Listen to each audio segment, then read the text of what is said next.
Welcome students.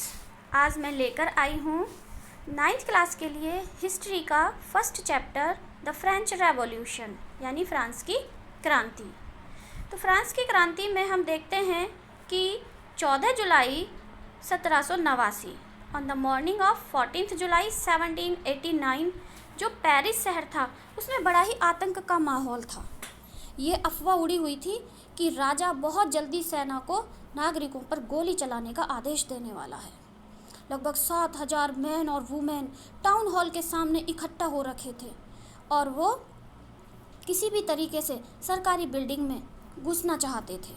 Finally बहुत सारे लोगों का एक ग्रुप पूर्वी सिटी में, जो फ्रांस का जो पूर्वी हिस्सा था, उसमें बने हुए बास्टील के दुर्ग में प्रवेश कर गया, एंटर कर गया। वहाँ पर उन्होंने लड़ाई लड़ी और जो वहाँ का कमांडर था उसको मार दिया और जो प्रिजनर्स थे उनको रिलीज़ कर दिया। हालांकि जो प्रिजनर्स थे उनकी संख्या केवल 7 थी, लेकिन ये लोग, क्योंकि बास्टील जो था वो राजा की डेस्पोटिक पावर को प्रेजेंट करता था, तो लोग उससे घृणा करते थे। तो क्योंकि उन्होंने उस दुर्ग को ध्वस्त कर दिया था, उसको नष्ट कर दिया था, तो लोग बड़े खुश थे। अब हम आते हैं इस बात पर कि लोगों ने ऐसा क्यों किया। आखिर ऐसा क्या हो गया कि 14 जुलाई 1789 को लोगों को ऐसा करने पर मजबूर होना पड़ा। तो इसके लिए हम चलते हैं फ्रांस के फ्लैशबैक में, यानी कि हम देखते हैं कि ऐसा क्या हुआ। तो अब हम आ जाते हैं 1774 में। 1774 में जो फ्रांस में लुई 16 वो राजा बना जो बर्बन फैमिली से बिलोंग करता था। बर्बन फैमिली फ्रांस की रॉयल फैमिली का नाम है। तो बर्बन फैमिली का लुई 16 1774 में राजा बना। उस समय वह केवल 20 साल का था और उसकी शादी ऑस्ट्रिया की राजकुमारी मैरी एंटोनेट से हो चुकी थी। राजा ने देखा कि जो उसका खजाना है वो बिल्कुल खाली था। अब ये क्यों खाली था? क्योंकि जो फ्रांस में फाइनेंशियल क्राइसिस चल रहा था, उसने बहुत सारे युद्ध लड़े थे जिसकी वजह से उनका जो राजकोष था वो बिल्कुल खाली था। इसके अलावा भी फ्रांस ने अमेरिका की 13 कॉलोनी को ब्रिटेन से आज़ादी दिलाई थी, जिसके लिए भी उसे युद्ध लड़ना पड़ा था और उस पर और ज़्यादा कर्ज चढ़ गया था। तो इस कंडीशन में जो फ्रांस था उस पर 2 लिब्रे का कर्ज और हो गया, जबकि उस पर पहले से ही 10 लिब्रे का कर्ज था।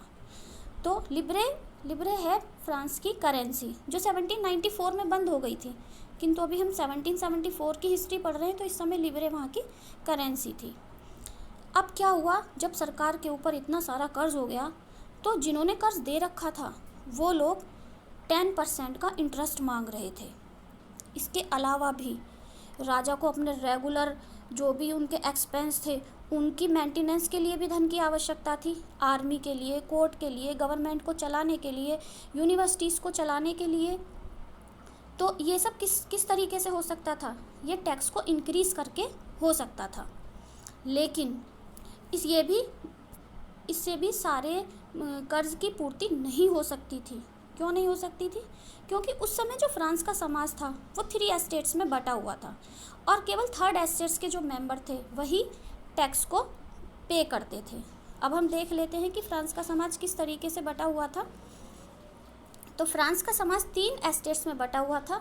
जो फर्स्ट एस्टेट के लोग थे वो कहलाते थे क्लर्जी, जिसमें कि चर्च में काम करने वाले पादरी और अन्य व्यक्ति आते थे। सेकंड एस्टेट्स नोबिलिटी का था, जिसमें राजा, उसके मंत्री और सरकार के अन्य बड़े अधिकारी आते थे। जो 3rd एस्टेट्स था उसमें बहुत सारे लोग थे, जैसे big businessman, merchants, court officers, lawyers, peasants, artisans, small peasants, landless labour, servants, etc. लेकिन जो फर्स्ट 2 एस्टेट्स थे उनको ये जन्म से ही विशेष अधिकार था कि उनको किसी प्रकार का कोई टैक्स नहीं देना है। इसके अलावा जो चर्च था वो भी एक तरह का धार्मिक टैक्स लेता था 3rd एस्टेट्स के लोगों से, जो कि टाइथ कहलाता था, और ये उनकी फसल का 10वां हिस्सा होता था, 10% होता था। और जो सरकार होती थी, राजा होता था, वो टैली नाम का एक डायरेक्ट टैक्स लेता था। इसके अलावा भी बहुत सारे इनडायरेक्ट टैक्स लोगों को देने पड़ते थे, जो नमक पर, तंबाकू पर और उनकी एवरीडे कंजप्शंस पर होते थे। तो कुल मिलाकर कहने की बात यह है कि जो फ्रांस का 3rd एस्टेट्स था वो इन बढ़ते हुए टैक्स से बहुत ज़्यादा परेशान था। एक और जो सिचुएशन थी इस क्रांति के होने में, जो एक और सिचुएशन थी वो थी कि जो फ्रांस की पॉपुलेशन थी वो 23 मिलियन, जो 1715 में थी 23 मिलियन, वो 1789 तक आते आते 28 मिलियन हो गई थी। और जिस तरीके से उनकी पॉपुलेशन बढ़ी थी उसके रेशियो में उनका फूड प्रोडक्शन नहीं बढ़ा था, तो महंगाई बढ़ती जा रही थी। लेकिन जो वहाँ पर बहुत सारे लोग क्या थे, वर्कर्स थे, जो कि लेबर के रूप में काम करते थे वर्कशॉप में, लेकिन जो उनके ऑनर थे वो उनकी मजदूरी को नहीं बढ़ा रहे थे। तो मीन्स महंगाई तो बहुत तेज़ी से बढ़ती जा रही थी, लेकिन उसके अनुपात में लोगों की कमाई नहीं बढ़ रही थी, जिसकी वजह से वहाँ पर सब्सिस्टेंस क्राइसिस हो गया था। सब्सिस्टेंस क्राइसिस एक ऐसी स्थिति होती है जिसमें लोगों की जो डेली नीड्स होती हैं वो भी फुलफ़िल नहीं हो पाती। तो ऐसे में वो लोग इवन अपने लिए खाना भी नहीं जुटा पा रहे थे। जो पाव रोटी थी, जो वहाँ का मुख्य भोजन था, उसकी कीमत दिन प्रतिदिन बढ़ती जा रही थी।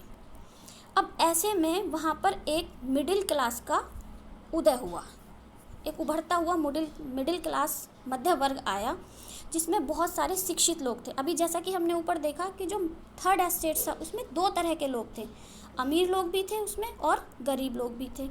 तो जो अमीर लोग थे और शिक्षित लोग थे, उन्होंने उसमें से जो शिक्षित लोग थे उन्होंने ये कहा कि किसी भी व्यक्ति को जन्म के आधार पर विशेष अधिकार प्राप्त नहीं होने चाहिए। तो ऐसे में उन लोगों ने, और कुछ वहाँ के दार्शनिकों का भी योगदान रहा इसमें, जिन्होंने ये कहा था कि सरकार का कर्तव्य है कि वह अपने प्रत्येक नागरिक का ध्यान रखे। तो इसमें जो फेमस हैं जॉन लॉक और Jean Jacques Rousseau. John Locke ने अपनी पुस्तक टू ट्रीटीज ऑफ गवर्नमेंट में ये गवर्नमेंट में जो राजा के राजतंत्र है उसकी आलोचना की है, उसका खंडन किया है कि राजा कोई ईश्वर का प्रतिनिधि नहीं होता है।